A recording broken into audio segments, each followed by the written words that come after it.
అంజలి నరసింహకి వడ్డించు. కూర్చో Narasimha.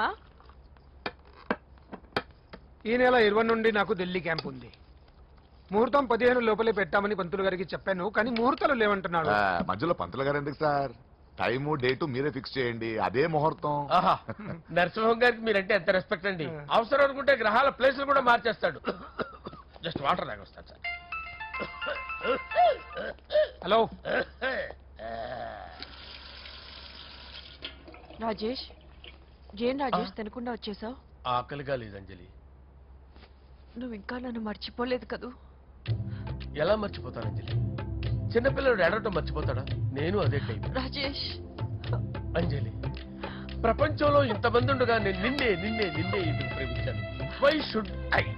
Sometimes it happens Rajesh. Yes, ఆ విషయం నాకు తెలుసు అంజలి. బాధపడకు రాజేష్, వచ్చే జన్మలో అయినా మనిద్దరం కలుద్దాం. ఇంపాసిబుల్ అంజలి. ఏ అక్కడ కూడా ఈడు వస్తాడు. ఆ? ఏ రాజేష్ ఎక్కడ ఉన్నావు? వస్తున్నాను సార్, వస్తున్నాను. పిలుస్తూనే ఉన్నా. వెళ్ళాలి కదా.